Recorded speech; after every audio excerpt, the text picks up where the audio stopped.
There's only one contested race at the Republican convention this week in Bismarck, and that is for North Dakota's seat in the United States Senate. Rick Becker, who you see on this network many, many times, he gives you his opinion straight up, is going to be on with us a little bit later, and we'll get a chance to visit with him about how that race is going.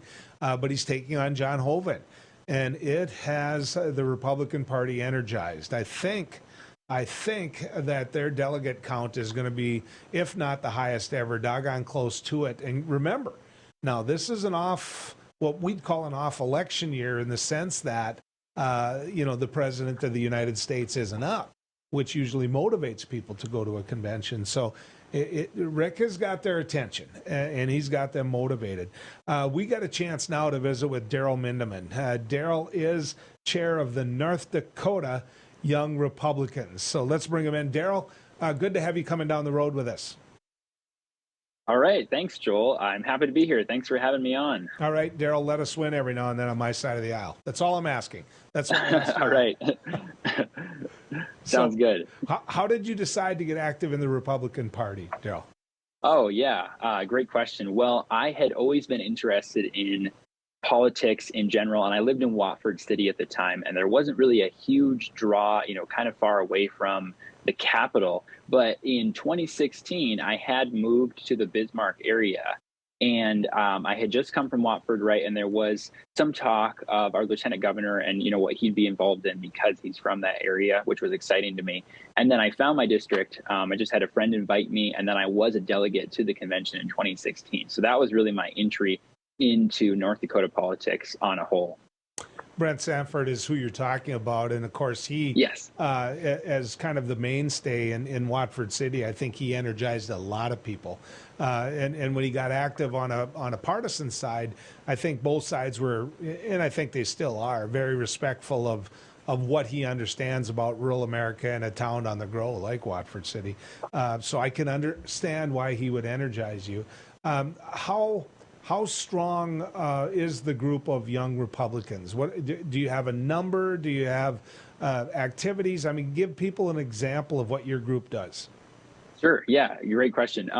So we do exist to recruit, train, and elect, and we really focus on recruit and train because we have such a wide membership range. It's 18 to 40, so we are huge in the amount of impact that we can have across the state with regard to who our membership could be, right? 18 to 40, it's a huge range. And then we also have a lot of high school Republicans who are involved. That's the below 18. So right now, some of the biggest focuses for us, at least in this season, is being involved in the districts. So if we have a young Republican in each of the 4 regions that we're broken up into, we want to make sure that they get in contact with their region chair and figure out how they can get involved in the GOP district that they're in, because that's really the next generation. That's what we exist to do. And the training part of that comes with practice. So that's what we're really focusing on right now. Obviously, North Dakota is a Republican state. And so to be able to get together with some of those young Republicans and get them active is really the strength of keeping it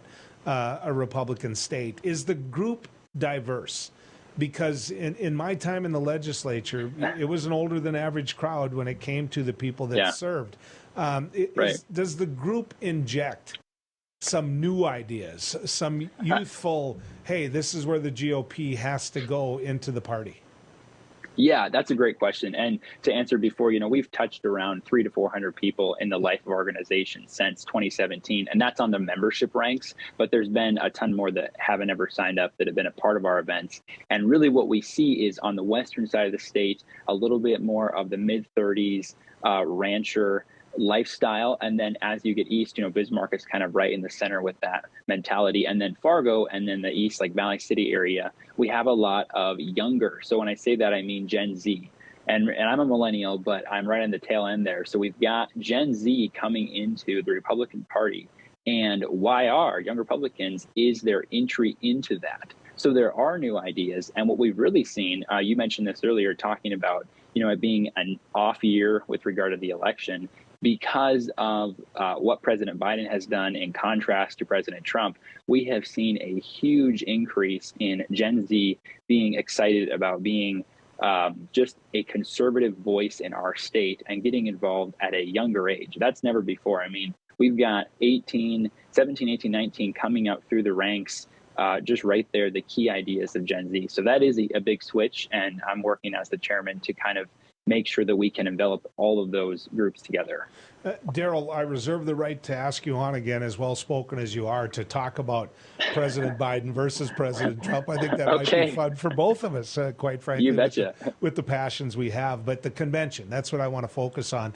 The numbers, and I think I'm pretty accurate in regards to you could have as many as 2,100, 2,200 delegates. That's enormous.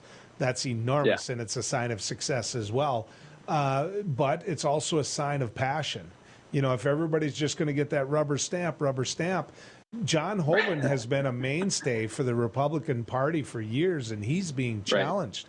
And each district convention that I hear about and that I see some of the footage of, there's a lot of passion in that room. There's a lot of anger in that room. Right. What in the heck is going on? That's question number one. Question number two is, could Rick Becker leave with that nomination?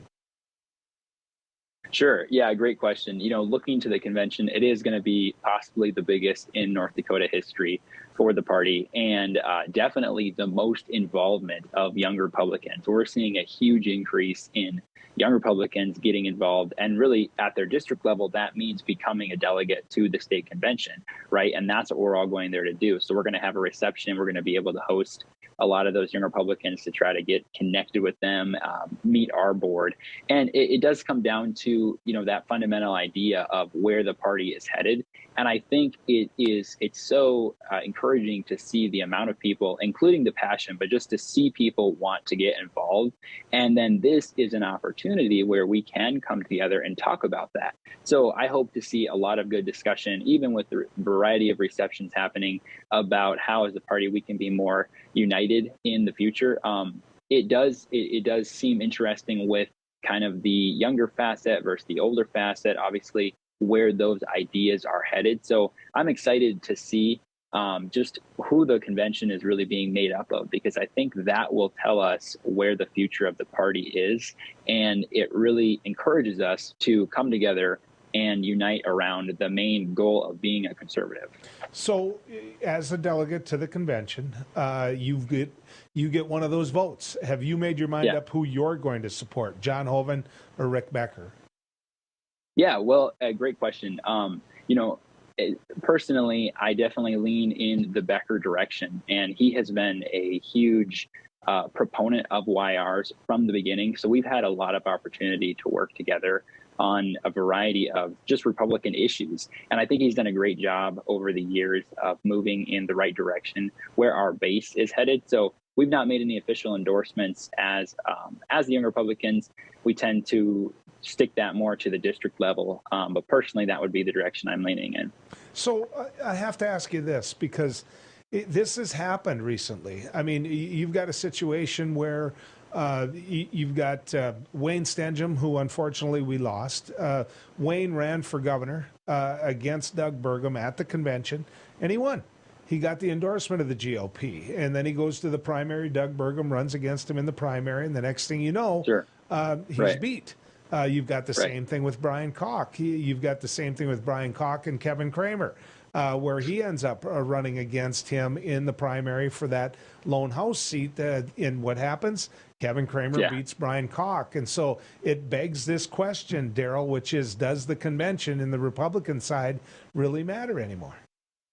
I think it has to matter. We have to look at the convention as the direction of the people in the party who are making an effort to cast that vote. So I think the convention really does. It's not an automatic, like you use that word, rubber stamp. We need to actually come together and see where the party is going. But we have to continue to uphold that as the important piece of how we decide the next candidate. Daryle, I have to tell you, I applaud you for being involved. I applaud you for getting other young people involved. We may not agree on our politics. We may disagree. But as somebody who's passionate about public policy and politics, I really respect what you're doing. Thank you for coming on with us today.